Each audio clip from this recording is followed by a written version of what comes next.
Imagine you're sitting around a fire. It's 100,000 years ago. You're cold, you're hungry, and there's something massive and furry lurking just outside the light. You want to warn your buddy across the fire, so you do what any modern human would do. You open your mouth, and absolutely nothing comes out. Because here's the thing nobody talks about. There was a time, a real, documented, scientifically verified time, when human beings could not speak. Not a single word. Not a grunt that meant anything. Just biological silence. And the question of how we went from that, from a creature staring blankly at a mammoth, to a species that invented podcast drama, political debates, and the phrase "I'm fine" when we are clearly not fine. That question is one of the most insane mysteries in all of science, and we're going to go through it today. Let's start with the problem. Unlike bones, unlike tools, unlike cave paintings, language leaves no physical trace. You cannot dig up a fossil and find a sentence. You cannot carbon date a conversation. Language is made of air, and air does not preserve well over geological timescales. So scientists studying the origin of speech are essentially forensic linguists, piecing together an ancient puzzle from whatever fragments they can find. Skull shapes, hyoid bones, genetic mutations, cave art, and a lot of educated guessing. And the educated guesses are extraordinary. The first thing we need to get straight is, what exactly is language? Because before humans had real language, we almost certainly had something. Animals communicate. That's not up for debate. Bees do a little waggle dance to tell their friends where the good flowers are. Dolphins have signature whistles that function like names. Chimpanzees in the wild have a system of calls and gestures that conveys basic information. So the question isn't, when did living things start communicating? The question is, when did communication become language? When did it cross that line from signal to symbol? Because there's a massive fundamental difference between the two. A signal is direct. It means one thing. A dog growls because it's threatened. The growl is the threat. But a symbol is abstract. The word danger is just an arrangement of sounds that, by collective agreement, represents the concept of danger. It doesn't sound like danger. It doesn't look like danger. We all just agreed, at some point, that those particular vibrations in the air would mean that specific thing. That's insane when you think about it. Every word you've ever spoken is a social hallucination that billions of people happen to share. And making that leap from signal to symbol, from direct response to abstract meaning, that was the cognitive revolution that changed everything. Now, scientists don't agree on exactly when it happened, and honestly, that's part of what makes this so fascinating. There are two major camps, and they've been fighting about this for decades. Camp 1 says language evolved gradually over hundreds of thousands of years, slowly complexifying from simple calls into full grammar. This is the continuity hypothesis, and its supporters point to our evolutionary relatives, chimps, bonobos, gorillas,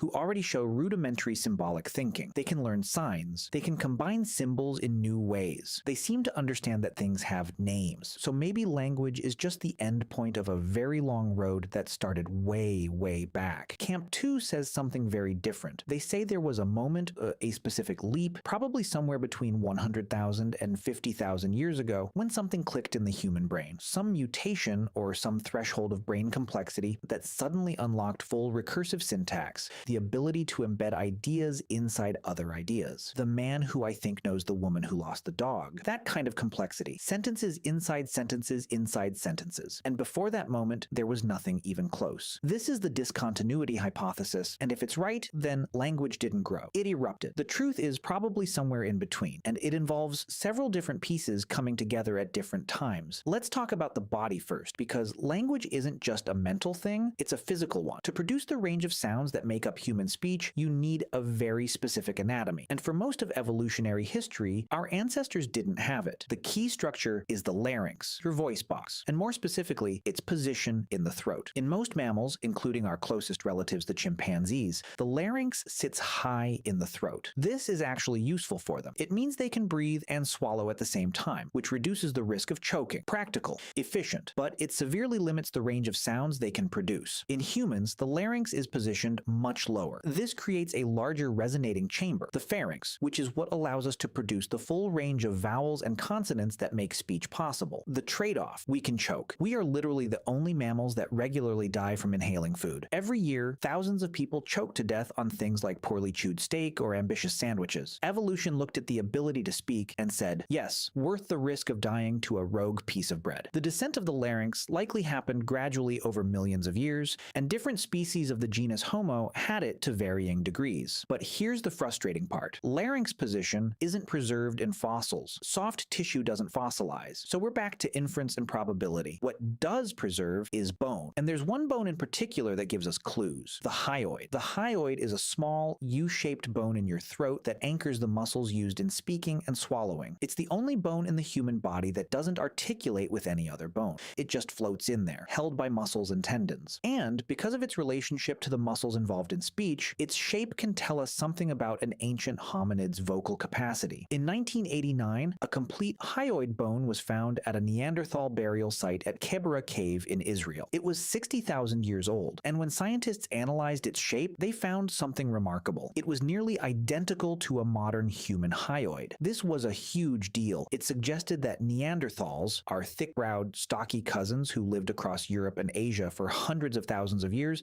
might have had the physical capacity for speech. And then the genetics people showed up, and things got really interesting. In 2002, scientists identified a gene called FOXP2, and it immediately became famous, probably too famous because the press started calling it the language gene, which is a massive oversimplification that made every actual geneticist quietly scream. But the reason it got that nickname is real. Humans with damaged copies of FOXP2 have severe difficulties with speech and language. They struggle to coordinate the fine motor movements needed for speaking. They have trouble with grammar. It's a genuinely debilitating condition. What made the discovery explosive was this: the human version of FOXP2 is different from the version found in every other mammal, including chimpanzees. Mice have FOXP2. Songbirds have FOXP2. Even crocodiles have FOXP2. But the human variant has two specific mutations that don't appear anywhere else in the animal kingdom. Mutations that appear to have undergone strong positive selection, meaning evolution really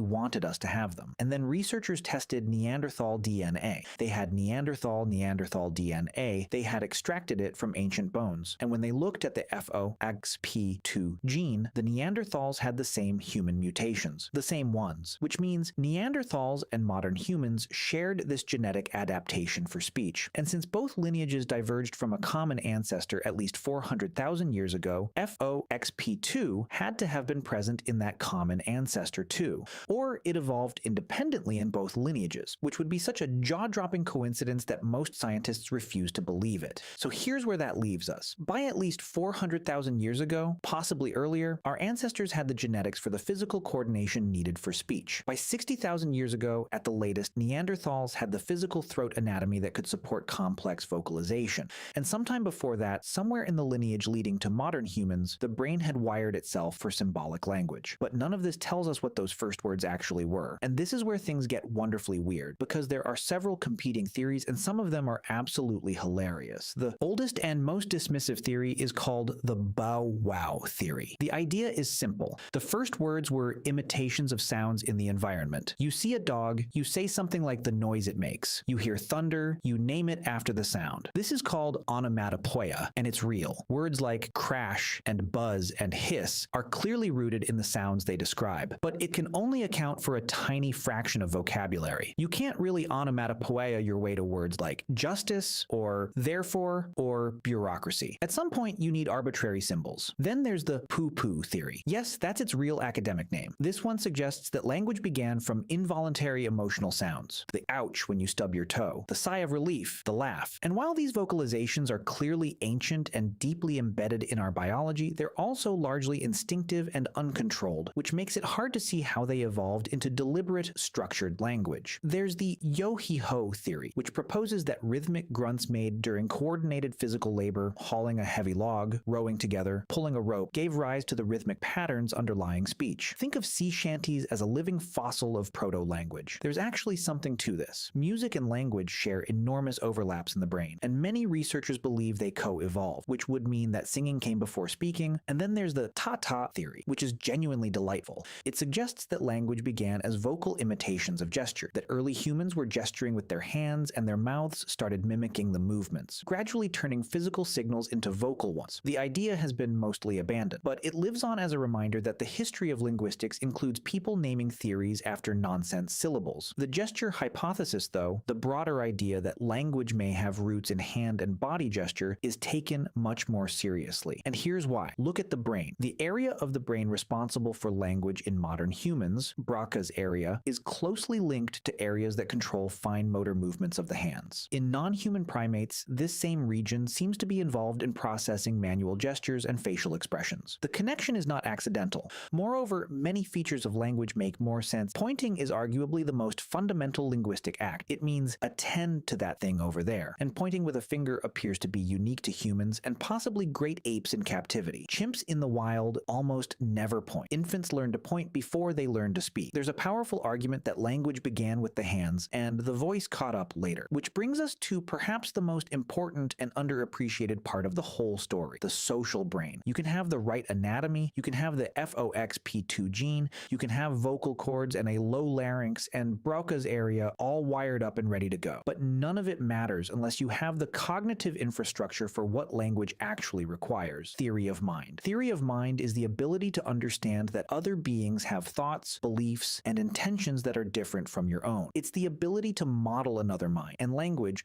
real language, not just signaling, requires it absolutely. Because when I say a word to you, I'm not just making a noise. I'm making a noise with the intention that you will recognize my intention to communicate a specific meaning. That's a sentence I just said, and it's mind-bending when you unpack it. Language is built on a kind of social telepathy. I'm trusting that you can read my mind, and you're trusting that I mean to be understood. This is actually something non-human animals appear to largely lack, or at least to have in much more limited form. When a chimp communicates, it's typically requesting something or responding to a situation. It's not trying to share information for the sake of sharing information. The collaborative, cooperative sharing of knowledge, telling someone about something that happened yesterday, describing a place you visited, speculating about the future, that appears to require a level of social cognition that is distinctly, radically human. And interestingly, the development of this social cognition seems to track closely with something else that was happening in our evolutionary history: a massive increase in group size. About 500,000 years ago, our ancestors were living in small bands. By 100,000 years ago, groups were getting larger and more complex. Managing relationships in larger groups requires keeping track of more people, their alliances, their histories, their trustworthiness. Some researchers, most famously the evolutionary psychologist Robin Dunbar, have argued that language evolved precisely as a solution to this social complexity problem. He called it social grooming by another means. Chimpanzees maintain social bonds by literally picking insects off each other, which is sweet, but doesn't scale well when you have 150 people in your tribe. Language lets you bond with multiple people simultaneously. Gossip essentially was the killer app that drove the evolution of language. And once language existed, the feedback loops became extraordinary. Language allowed better coordination, which allowed bigger and more complex societies. Bigger and more complex societies created more information that needed to be transmitted, which put pressure on language to become more precise and more powerful. More precise language allowed the transmission of knowledge across generations, not just the immediate showing of how to nap a flint, but the verbal instruction, the explanation, the story that embeds the knowledge in a narrative that can travel across time. And once knowledge could accumulate across generations rather than being reinvented every time, cultural evolution took off at a pace that biological evolution couldn't match. The moment language crystallized, the game changed permanently. Suddenly, humans could cooperate with strangers, could plan months in advance, could lie, which is honestly an underrated cognitive achievement, could create myths and stories and gods and social rules that bound large groups of unrelated individuals together into functioning societies. Everything that came after, agriculture, cities, writing, science, the internet, this YouTube video, traces back to that first moment when a human being looked at another human being and said something that both of them understood to mean the same thing. We don't know exactly when that happened. We don't know exactly where, though Africa is the near universal consensus.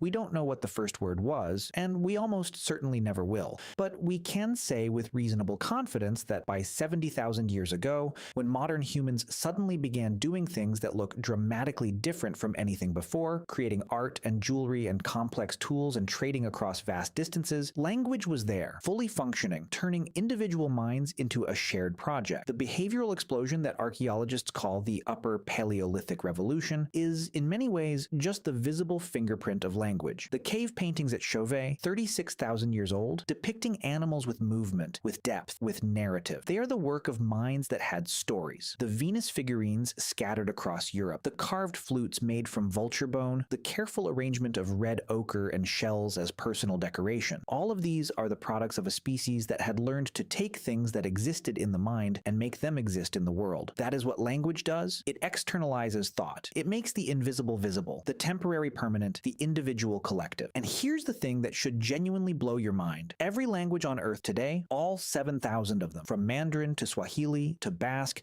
to the click languages of the Kalahari, every single one of them, despite their extraordinary surface differences, shares deep structural properties that linguists believe are hardwired into the human brain. Noam Chomsky called it universal grammar, the idea that all human languages are fundamentally the same language wearing different clothes because they all emerge from the same underlying cognitive architecture. Babies across all cultures, in all languages, in all circumstances, acquire language the same way, at the same pace, with the same stages. A baby in Tokyo and a baby in Lagos and a baby in Sao Paulo will all babble, then produce single words, then two-word combinations, then full sentences on roughly the same timeline without anyone explicitly teaching them the rules of grammar. The capacity is in there. It was installed by evolution, and that capacity, that extraordinary, world-altering, species-defining capacity, came from a long series of accidents and adaptations and selection pressures acting on bodies and brains over millions of years. A larynx that dropped, a gene that mutated, a brain that wired itself for social complexity, a species that needed to keep track of who owed what to whom around increasingly complicated campfires. All of that so that one day, somewhere in Africa, two human beings could look at each other in the dark and one of them could say, "Hey, watch out, something is out there," and the other one could understand. That's the origin of language. That's where everything started. Not with poetry, not with philosophy, not with love songs. Though those came quickly enough, with two people sharing a piece of information that mattered, two minds touching across the dark, which is still, when you think about it, what language is every single time you use it.